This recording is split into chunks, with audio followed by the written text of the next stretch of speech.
पता था कि ये चिड़िया वृंदावन के सिवा रह नहीं सकती, तो बटुआ में रख दिया और वो चुप शांत बैठी रही भगवत प्रेरित। और वो जब यमुना जी गए तो सोचा अब यमुना जी में स्नान करें, अपने ठाकुर जी को नहावे। तो जे भी नहा करके वो संपुट ऐसे खोला, भर से चिड़िया उड़ी अपने वृंदावन की तरफ। अब वो भागे, हरिराम व्यास जी के पास आए, बोले हमारे ठाकुर जी उड़कर वृंदावन आ गए, हमारे ठाकुर जी चिड़िया हो गए और उड़कर वृंदावन आए। हरिराम व्यास जी कहे देखो जाने का मन नहीं ठाकुर। हरिराम व्यास जी बड़े दुलार से श्री जुगल किशोर की सेवा में तन्मय। अब पूरे परिवार को जब पता चला कि लंगोटी बंद बैरागी हरिराम व्यास जी महाराज ऐसे तो जाया ही करते थे, विद्वता में दिग्विजयी होकर बहुत सी अर्थ राशि लाना, सम्मान पदक लाना, ऐसे ही घर वालों ने सोचा होगा कि वृंदावन भी गए, लेकिन यहाँ तो उल्टा हो गया। पोथी भी बात ही सब लंगोटी बंद भगवान के चरणारविंद में पूर्ण समर्पित। कुटुंब के लोग इनको लिवाने के लिए आए, बहुत समझाया, घेरे बैठे हरिराम व्यास जी। हरिराम व्यास जी ने देखा ये लोग तो हमारी बात ही नहीं सुन रहे, तो कहा देखो हमारा स्नान का समय, हम यमुना जी स्नान करके आ रहे हैं और ये लोग पीछा छोड़ने वाले नहीं। मन में सोचा तो इसी बहाने यमुना किनारे पहुंचेंगे, एकांत होकर जाएंगे,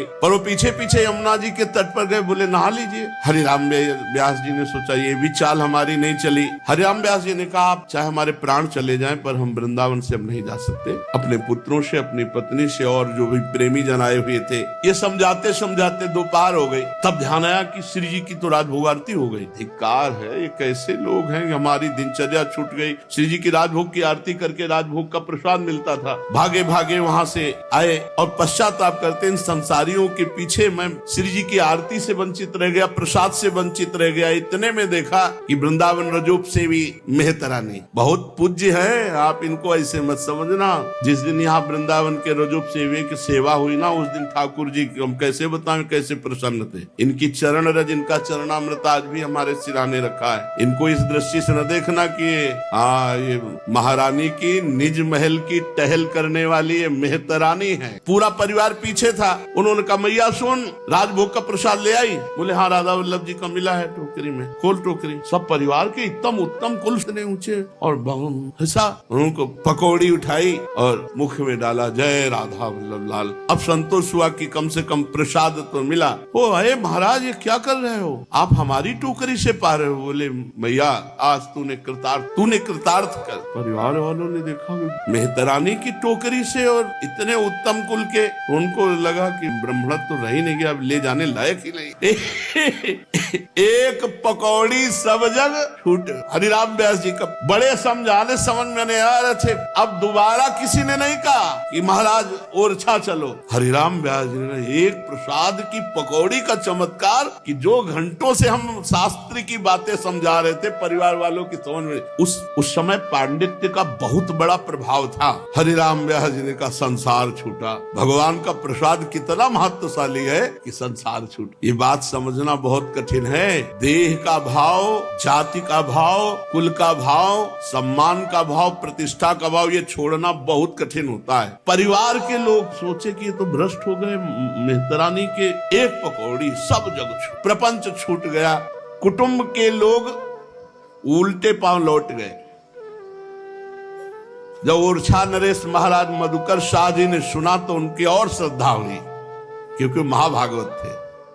वो लगा गुरुदेव अब जाति कुल लोक मर्यादा के ऊपर उठ चुके हैं, प्रेम धाम में भगवत प्रसाद की महिमा की रक्षा की, भगवत प्रसाद को पाया और सब सीधे बहुत बड़े महाभागवत और महाबली थे।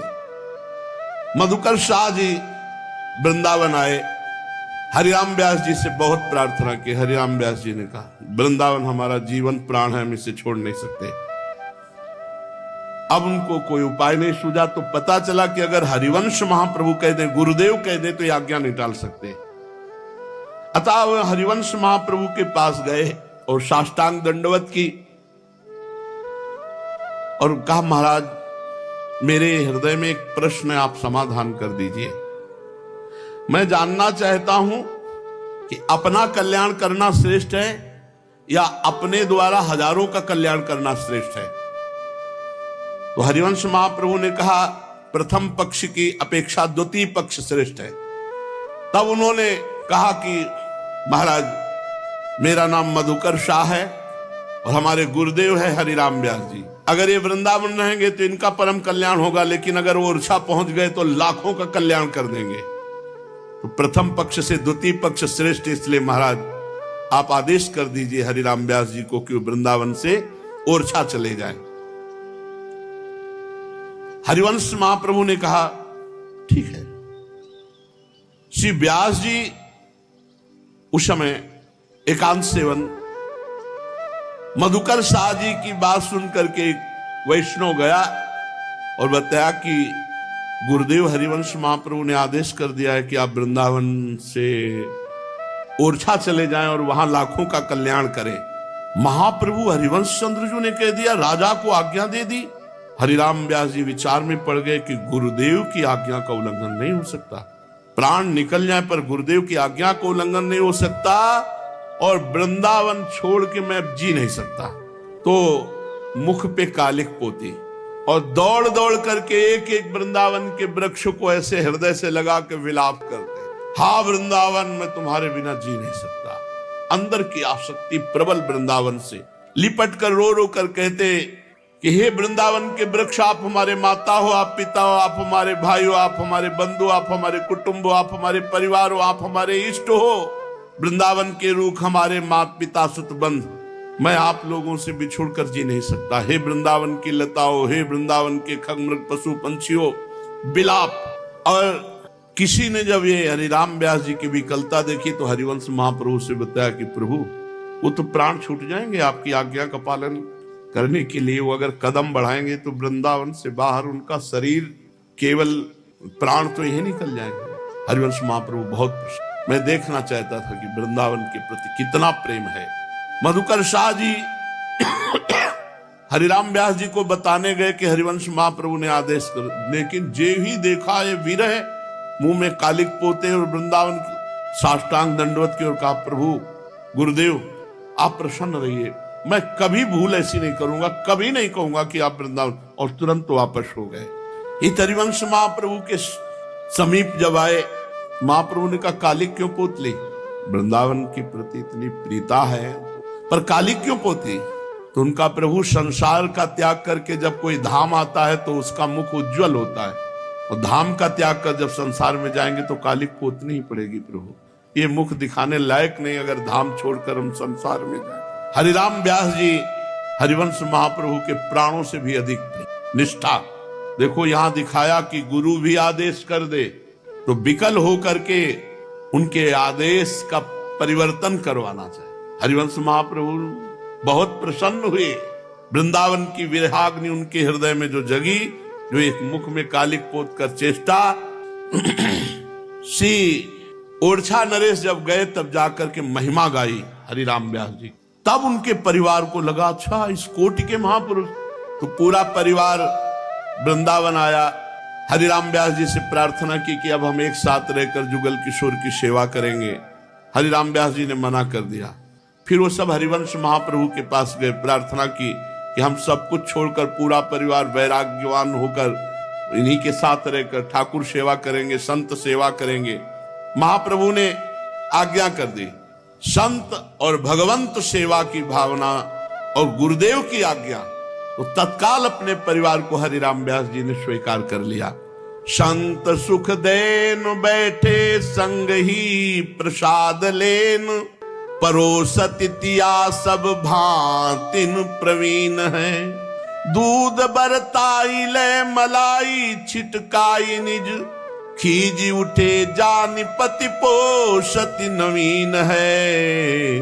सेवा सो छुटाए दई अति अनुमनी भई, गई भूख बीते दिन तीन तन छीन है। सब समझावे तब दंड को मनावे, अंग आभरण बेच साधु जेवे यो अधीन है। हरिराम व्यास जी ने परिवार को स्वीकार किया। अब रोज संत सेवा, जो भिक्षावृत्ति से संत रसिक जन वृंदावन वास करते, सबको सुंदर सुंदर भोग बनाकर पवाना, ठाकुर जी को पवा के उनका प्रसाद पवाना और आग्रह करके संतों को पवाते। एक दिन की बात है, संतों की पंक्ति में हरिराम व्यास जी भी बैठे हुए थे और सब संतों को भोग परोसा जा रहा था। इनकी पत्नी बहुत प्रवीण थी रसोई बनाने में, सुंदर सुंदर भोग पदार्थ, दूध परोस रही थी, पका हुआ दूध। स्वाभाविक मलाई हरिराम व्यास जी के कटोरे में गिर गई। हरिराम व्यास जी ने संतों की तरफ देखा और अपने बहुत क्रोधित हुए और उसी समय कहा कि ये शरीर तुम्हारा पति है, इसलिए इसको मलाई, और हमारे प्रीतम संत जन है, इनको केवल दूध। तुम्हारी अभी भेद बुद्धि है संत सेवा में, जाओ मैं तुम्हारा त्याग करता हूं। जबकि ऐसा कोई भाव नहीं था, स्वाभाविक घटना घटी। स्वाभाविक ऐसे परोसते हुए मलाई उनके उसमें चली गई, बिल्कुल ऐसा भाव नहीं था। अब तो संतों के सामने डांट लगा दी और सेवा से निष्कासित कर दिया, अलग कर दिया। अभी बहुत उदास और बहुत खिन्न हो गई, न जल पिया न भोजन पाया। जब 3 दिन व्यतीत हुए, शरीर अत्यंत क्षीण होने लगा, तो संतों ने बताया, हरिराम व्यास जी से प्रार्थना की कि बिल्कुल कोई ऐसा इनका भाव नहीं। हम देखते हैं समान भाव से संतों के प्रति इनका भाव है। तो उन्होंने कहा बिना दंड के, बिना प्रायश्चित के हम सेवा में नहीं लेंगे। तो संतों ने कहा क्या दंड? उनका जितने सुहाग के आभूषण हैं सब आभूषण बेच करके भंडारा करे, संतों को पवावे, तब हम इनको सेवा में लेंगे। उस समय 20,000 रुपए के आभूषण बिके थे। हरिराम व्यास जी की पत्नी ने अपने समस्त सुहाग के आभूषण बेच करके संतों को भोग पवाया। हरिराम व्यास जी ने कहा, विनती सुनिए वैष्णव दासी, जा शरीर में बसत निरंतर नरक व्याधि पित खासी। इसमें क्या इसको पति मानना चाहिए? शरीर को तुम वैष्णव की सेवा करते हो। ये कभी भाव ना आने पावे कि अपने पति को अच्छा पदार्थ और वैष्णव जनों को, इससे बहुत बड़ी हानि होती। वैसे भी पंक्ति में जब बैठाल दिया जाए तो कभी भेद करके परोसना नहीं चाहिए, एक समान सबको परोसना चाहिए। अगर ऐसा हुआ कि पंक्ति में कुछ और चला और आप अलग और कुछ पाए अच्छे पदार्थ, वो अच्छे पदार्थ आपकी बुद्धि को भजन रहित कर देंगे। जो पंक्ति में चले वही पाओ। अगर पंक्ति के विलग कुछ, तो फिर वो इस शरीर का राग त्याग करके भगवत अनुराग करना चाहिए। हरिराम व्यास जी की बेटी थी, रत्नाबाई नाम था। सुता को विवाह भयो बड़ो उत्साह कियो, नाना पकवान सब नीके बनी आए हैं। भक्तन की सुधि करी खरी अरबरी मती, भावना करत भोग सुखद लगाए हैं। आए गए साधु सो बुलाए, कहीं पावे जाए, पोटनी बंधाए चाहे कुंजनी पठाए हैं। बंसी पहिराई दुज भक्ति ले दृढ़ाई, संत संपुट में चिरैया दे हित सो बसाए हैं। बेटी के ब्याह में बारात आती है, बहुत से बाराती आते हैं, बड़े पकवान बनाए गए सब, जैसे राजा महाराजा के यहाँ स्वागत होता है।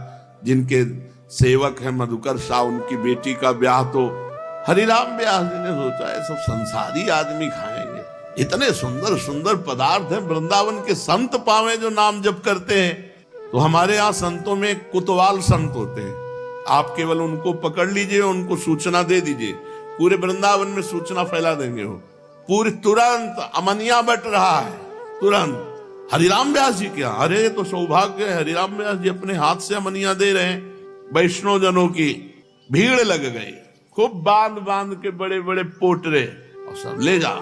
देखो ये नहीं कि मेरी बेटी का ब्याह है, बारात में लोग आए हैं तो बेइज्जती हो जाएगी। अगर तो ये समझो जब संतों को दिया जाता है तो उससे डबल वहां तत्काल उपस्थित होता है। सुदामा कुटी के महाराज जी कह रहे थे, संत सेवा का फल बाद में जो मिलेगा वो बात अलग है, तत्काल प्रभाव आपको दिखाई दे, तत्काल। सच्ची मानना, तत्काल। हम इस बात की परीक्षा की, तत्काल उसका प्रभाव दिखाई देगा आपके हृदय में और बाहर। हम कहते हैं सही धनी बनना है ना, तो संत सेवा शुरू कर, कोई एक संत को, पर नियम न टूटने पावे और दैन्य होके फिर आप देख लो तो सही धनी कौन होता है जानते हो? दंपति संपत्ति पाई है, प्रिया प्रीतम की प्राप्ति हो जाए। अब संतों को पोटली बंधवा करके दे दी तो क्या बाराती भूखे रह गए? नहीं, अन्न जितना बांटा उससे ज्यादा वहां जमा हो गए। ठाकुर जुगल किशोर के लाडलियों को पवा रहे हैं तो ठाकुर जुगल किशोर व्यवस्था भंग होने देंगे? एक बार उड़िया बाबा जी के यहाँ लगभग 1000 आदमी का भोजन बना। 400-500 थे, 400-500 और हो जाएंगे। जब ये पता चला कि उड़िया बाबा के यहाँ हो रहा है, वहां कई हजार लोग। उड़िया बाबा से कहा कि बाबा 1000 की व्यवस्था, कई हजार तो आ चुके। तो बाबा गए, ऊपर का अपना अचला उठाया और ऐसे कहा इसके अंदर बस एक आदमी रहना, और ये तू लौट कर मत देखना, केवल देते रहना। सब पा गए, फिर भी भंडारा बचा रहा। क्या वस्त्र में बाबा के था? वस्त्र में नहीं, संकल्प में अन्नपूर्णा साक्षात विराजमान हो गई। ऐसे साक्षात अन्नपूर्णा हरे राम व्यास जी के इसमें हमने कई महापुरुषों के ये प्रभाव देखे, कई प्रभाव। नारदानंद सरस्वती जी नैमिषारण्य के जा रहे थे, कहीं उनका प्रवचन था, रास्ते में इंजन बैठ गया गाड़ी का, बंद, स्टार्ट ही नहीं, जंगल, और रात होने जा रही थी। उनका स्वामी जी अब क्या हो सकता है, यहाँ तो पता ही नहीं कि कितनी दूर में कहाँ क्या है, और अंधेरा होने को है, कोई मिलेगा नहीं, अब क्या होगा। स्वामी जी ने ऐसे दंड पकड़ा, नारायण नारायण नारायण, और ऐसे लगाया सामने इंजन की तरफ, और कहा चलो, और नारायण, गाड़ी चल पड़ी। और जहां वहां पहुंच गए, नियत स्थान, दंड हटाया, इंजन बंद। सामर्थ्य भजन की एक ये सिद्धि नहीं है, ये अलौकिक संकल्प सामर्थ्य है, अलौकिक हरिराम व्यास जी ने जितना बांटा उससे दूना उनके भंडारे में आ गया। एक बार कोई प्रियजन सुंदर सोने की बंसी लाया ठाकुर जी के लिए। बंसी धारण कराने की चेष्टा की तो ठाकुर जी का कर कमल का जो छेद था वो पतला और बंसी मोटी थी। वो बार बार प्रयास कर रहे थे कि भगत बड़े भाव से लाया, स्वर्ण की बंसी धारण करवा दे। बहुत ध्यान से सुनना, तो जोर लगा दिया, जोर, तो ठाकुर जी की अंगुली छिल गई और रक्त प्रवाह होने लगा। हरिराम व्यास जी ने एकदम, अरे मतलब समझ रहे हो, जोर कर दिया तो रक्त प्रवाह होने। शिष्य ठाकुर जी लाला बाबू के कई लोगों ने कहा कि प्राण प्रतिष्ठा हो गई, ठाकुर जी आ गए। बोले हाँ ठाकुर जी है। बोले कैसे प्रमाणित करें? बोले हम कह रहे हैं हमारे ठाकुर जी आगे, चंद्रमा आगे लगता है, श्याम चंद्रमा, क्या उनका नाम, बलराम जी ने हमें दर्शन भी कराए। तो माखन लिया, ऐसे मस्तक पर रख दिया, थोड़ी देर में पूरा माखन पिघल गया। ठाकुर जी विराजमान। जब हम भाव करते हैं, अगर कोई प्रेमी अपने हृदय से ठाकुर को लगा ले, उसी समय प्राण प्रतिष्ठा हो गई। जो मंत्रों से होती है ना, प्रेमियों के हृदय से एक क्षण में, और भाव जब किया जाता है तो शायद देखो ठाकुर जी की अंगुली से रक्त बहने लगा। हरिराम व्यास जी बहुत रुदन करने लगे, तत्काल बंसी अलग रख दी, फिर ठाकुर जी के कर कमल में पट्टी बांधी और बड़ा पश्चाताप किया कि ऐसा भाव विभोर हो करके प्रभु के चरणों में, प्रभु मेरे से गलती हो गई। इतने में देखा कि बंसी कर कमल में धारण किए। वो कहा अरे प्रभु, बार बार हृदय से लगाया, लाड़ीले क्यों इतना परेशान करते? आपको धारणा ही करनी थी तो फिर रक्त प्रवाह क्यों अंगुली से दिखाया? अपने आप भाव था ना कि धारण करा दे, तो जोर लगाया। ठाकुर जी साक्षात है। एक दिन पाग बांध रहे थे, बड़ा प्रयास किया, पाग सरक जाती, उब गए, रखी एकांत में जाकर बैठे। लौट के आए तो अच्छी सी पाग बंधी। उनका हाँ, जब इतनी अच्छी बांध लेते हो तो फिर हमसे क्यों बंधवाते हो? ठाकुर जी बड़ी लीला करते। ओरछा निवासी एक ब्राह्मण सिपाही उसी हरिराम व्यास जी की कथा सुनी तो उनके मन में दर्शन की इच्छा हुई, वृंदावन आया। व्यास जी ने उसे प्रसाद पाने को कहा तो कर्मकांडी ब्राह्मण था, उसको याद आ गया कि ओरछा में हमने सुना था मेहतरानी के हाथ से इन्होंने पकौड़ी पाई थी। तो कहा नहीं नहीं, हम अपने हाथ से बना के खाएंगे। श्री व्यास जी ने सीधा लोगे, सीधा कहते हैं भोजन सामग्री, हाँ सब दिया, बढ़िया भोजन बनाया। का घी देसी लाते हैं, जूता में भर के घी ले गए, जूता में घी भर के ले गए, चौके में जाके रख। वो सिपाही भी था, ब्राह्मणत्व से युक्त था, वो आग बबूला हो गया। हमने तो सुना था आप बड़े विद्वान हो, ये जूता में भर करके। तो उन्होंने कहा पहले जो जल भरा जाता था वो ऐसे आते थे, जो ऊपर से चमड़ा लगा होता है, उसमें जल सुरक्षित ठंडा रहता था। तो उनका ये जो डोल रखे हो इसमें भी चमड़ा है, और जो तुम्हारे शरीर में वो भी चमड़ा ही है, तुम उनको शुद्ध मानते हो? ये मलाशय है, ये मूत्राशय है, ऊपर से चमड़ा केवल ढका हुआ है। और ये जानते हो ब्रजवासियों की चरण रज पड़ी हुई, ब्रजवासियों के चरण का जूता है, अगर इसकी घी की चुपड़ी खा लोगे तो तुम्हारी बुद्धि शुद्ध हो जाएगी। कर्मकांड का अभिमान लिए हो, इसमें जानते हो ब्रजवासियों की, संतों की चरण रज से युक्त ये ब्रज का जूता है।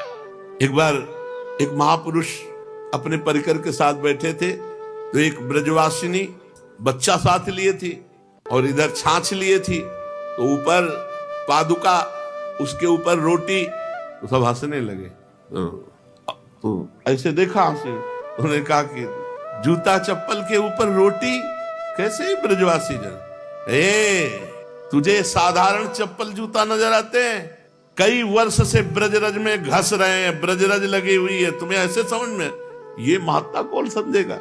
श्री ब्रजरज और संत रज, भक्त रज इसमें मिली हुई है। अरे आंखें खोल कर्मकांडी जाति अभिमानी। तू अपने, जब हरिराम व्यास जी ने उपदेश किया तो चरणों में गिर गया। एक होता है साधारण उपदेश करना, एक होता है अपने अध्यात्म से जब, तो सामने वाले का परिवर्तन होता ही है। व्यास जी की कृपा से वो भी जाति अभिमान से मुक्त होकर भक्त बना। एक संत तीर्थ यात्रा करते हुए वृंदावन आए, हरिराम व्यास जी के पास रुके। वो बहुत सुंदर कीर्तन और पद गायन करते थे। हरिराम व्यास जी को बड़ा सुख मिलने लगा, खूब खवाते पिलाते आराम से। और जब वो संध्या काल में बैठते, संत भगवान जो आगंतुक थे, इतना सुंदर शैली पद गाने की, नाम कीर्तन की, कि हरिराम व्यास जी झूम उठते। रोज वो संत अब आज्ञा मांगते कि अच्छा आज जाने दो, आज रुक जाओ, आज हमारे ठाकुर जी का ये उत्सव, आज ये उत्सव। बहाने से रोज रोकते, क्योंकि वो घंटों पद सुनाते श्री जी के और नाम कीर्तन करते। आज अच्छा बस अमावस्या कल है, अमावस्या कल में फिर आप चले, बस अब तो अमुक तिथि है, अमुक आज तो जुगल किशोर का ये उत्सव। ऐसे करते हुए वर्ष व्यतीत हो गया, साल। संत जी ने कहा आप तुम्हारी बात नहीं मानेंगे, अब हम जाएंगे। बड़ा दुख हुआ हरिराम व्यास जी को। रोज पद सुनाते, रोज नाम कीर्तन सुनाते। अब संत जी ने निश्चय कर लिया हमारे ठाकुर जी दे दो। तो जुगल किशोर जहां विराजमान थे, वहीं शालिग्राम विराजमान उनके ठाकुर जी। व्यास जी के संत और आवे हमारे पास, रुके, पद सुनावे। इस लोभ से कहा अच्छा ठाकुर जी को नहला धुलाकर भोग लगाकर फिर आपको देते हैं। पर्दा कर दिया। श्री हरिराम व्यास जी जो सेवा कुंज के बगल में कुंज है, वहां गए तो एक चिड़िया को, वहां बहुत सी दाना पड़ता, चिड़िया आती, वृंदावन के बड़े प्यारे पक्षी, और पता था कि ये चिड़िया वृंदावन के सिवा रह नहीं सकती, तो बटुआ में रख दिया और वो चुप शांत बैठी रही, भगवत प्रेरित। कहा आपके ठाकुर जी हैं। हरिराम व्यास जी से राधे राधे हुई, और वो जब यमुना जी गए तो सोचा भी यमुना जी में स्नान करें, अपने ठाकुर जी को नहावे। तो जे भी नहा करके वो संपुट ऐसे खोला, फिर भर से चिड़िया उड़ी अपने वृंदावन की तरफ। अब वो भागे, हरिराम व्यास जी के पास आए, बोले हमारे ठाकुर जी उड़कर वृंदावन आ गए, हमारे ठाकुर जी चिड़िया हो गए और उड़कर वृंदावन आए। हरिराम व्यास जी कह रहे देखो जाने का मन नहीं ठाकुर जी का, वो देखो जुगल किशोर के पास विराजमान हो गए। हमने यही सोचा कि कैसे आ गए, तो आके देखो शालिग्राम के रूप में। उन्होंने देखा, हाँ बोले यही तो हमारे ठाकुर, बोले यही तो है। उनकी इच्छा नहीं कि तुम वृंदावन से जाओ, चिड़िया बनकर के तुम्हारे पास से उड़ करके देखो हमारे पास आ गए। तो उनको लगा पक्की बात है। तो हरिराम व्यास जी के पास इतने संत प्रेमी, खूब नाम कीर्तन, खूब पद कीर्तन। एक बार शरद पूर्णिमा की रात्रि में प्रिया प्रीतम का रास हो रहा था, महान आनंद का प्रवाह उमड़ा। नृत्य के प्रसंग में प्रिया जो सुधंग गति नृत्य, सुधंग नाचत नवल किशोरी, थे कहत चहत प्रीतम दिशि बदन चंद्र मनु त्रसित चकोरी, तान बंधान मान में नागरी। स्वामी जी ताथे ऐसा सुधंग नृत्य मानो बिजली सी एकदम। हम आपको सच्ची बताएं, जिस समय मयूर मुकुट और चंद्रिका धारण करते हैं, उस समय भगवान का आवेश होता, साक्षात भगवान पधारते हैं। ये बड़े बड़े सिद्ध महापुरुषों की बातें हैं। तो बिजली से चमक गई प्रियाजू, और प्रियाजू के श्री चरणों का नूपुर टूट गया और बिखर गया। हरिराम व्यास जी ने तत्काल नूपुर बिने और अपना यज्ञोपवीत तोड़ दिया। साधारण बात है, महामहिमा में यज्ञोपवीत, और उसे तोड़ करके नूपुर में गुह करके श्री चरणों में बांध दिया जी। और इतनी शीघ्रता की कि नृत्य के उसमें कोई बाधा भी नहीं पड़ी। इस सब के मन को भाया। उस भरी सभा में हरिराम व्यास जी ने कहा, जन्म भर ढोया था यज्ञोपवीत, आज काम आ गया, आज काम आ गया। श्री प्रियाजू की सेवा में आ गया। हरिराम व्यास जी भक्तों को इष्ट मानते, भक्त ही इनके परम इष्ट थे। ये जब बात सुनी किसी महंत ने तो सोचा कि केवल नाम ही है इनका ऐसा कि भक्त इष्ट मानते हैं, जरा इनमें है भी इष्ट भाव। तो बहुत बड़ी संतों की जमात लेकर हरिराम व्यास जी के पास आए और आते ही कहा कि हम सब बहुत भूखे हैं। उनकी बात सुनकर व्यास जी ने कहा धैर्य धारण कीजिए, बस ठाकुर जी का मनिया बना भोग लगाओ, आप सब संतों को पवाया। महंत जी ने सोचा कि भगवान को अपना इष्ट मानते हैं तो ये संतों को इष्ट कैसे मानते हैं। कह रहे ठाकुर जी को भोग लग करके फिर हम आपको अभी पवा रहे हैं, बस आप चिंता मत करो। तो संतों को इष्ट का माना, इष्ट तो प्रिया प्रीतम को माना, जुगल किशोर को माना। ये ऊपर से बात है कि भक्त इष्ट हैं, लेकिन इष्ट तो प्रभु को मानते हैं, भक्त को कहां मानते हैं, क्योंकि प्रभु का भोग लगा करके संतों को। महंत जी ने जब भगवान के भोग की बात सुनी तो उन्होंने कहा नाभाजी ने जो कहा है कि हरिराम व्यास जी के इष्ट भक्त हैं, मुझे अब संशय है। उन्होंने मन में श्री व्यास जी के भाव पर शंका की, इतने में भगवत प्रसाद आ गया। श्री व्यास जी ने बड़े भावपूर्वक कहा आप सब संत विराजिए और भगवत प्रसाद पाइए। महंत जी 2-4 ग्रास प्रसाद पाकर उठ गए, बहुत पेट में मानो पीड़ा हो गई हो। तब व्यास जी ने उनकी पत्तल समेट ली और बोले अहो संत कितने कृपाल होते हैं, कितना प्रसादी छोड़ा कि आज आनंद आ जाएगा। और कहा कि लाओ अमनिया, और अमनिया मंगाकर कहा महाराज पाइए। महंत जी के होश उड़ गए तो उनका हाँ महाराज, ठाकुर जुगल किशोर जी ने बता दिया है कि आप यही परीक्षा लेने आए हो ना कि भक्त के इष्ट भाव में ये हरिराम व्यास जी रहते हैं या प्रभु के इष्ट भाव में रहते हैं। तो भक्तों को सदैव भगवान का प्रसाद प्रिय होता है, इस भाव से उनको भोग लगाते नहीं, हमारे इष्ट भक्त ही हैं, आप अमनिया पाइए। और ये किसी ने कहा नहीं था, तो वो समझ गए पहुंचे हुए महापुरुष हैं, चरणों में गिर गए और आंखों से आंसू बहने लगे कि नहीं प्रभु, उत्तम बात तो है कि भक्तों को जो प्रिय है, तो भक्त हमारे इष्ट है, हमारे भक्तों को प्रिय क्या है, भगवान का लगा हुआ भोग। भक्त कभी अमनिया नहीं पा सकता। श्री हरिराम व्यास जी के 3 पुत्र थे। अपने पुत्रों में अपनी संपत्ति का बंटवारा नितांत ही नवीन ढंग से किया। एक हिस्से में ठाकुर जी की सेवा पूजा रखी, दूसरे हिस्से में द्रव्य आभूषण, तीसरे हिस्से में श्याम बंदनी छाप रखी और कहा स्वीकार करो, इनमें से स्वेच्छानुसार ले लो। बंटवारे का अद्भुत ढंग देखकर प्रथम तो पुत्रों को बड़ा सोच हुआ कि कौन क्या ले, फिर बाद में ज्येष्ठ पुत्र ने धन लिया, बड़े पुत्र ने, मंझले पुत्र ने ठाकुर जुगल किशोर की सेवा ली और तीसरे पुत्र श्री किशोर दास जी ने छाप, श्याम बंदनी, ललाट पर तिलक और गले में माला।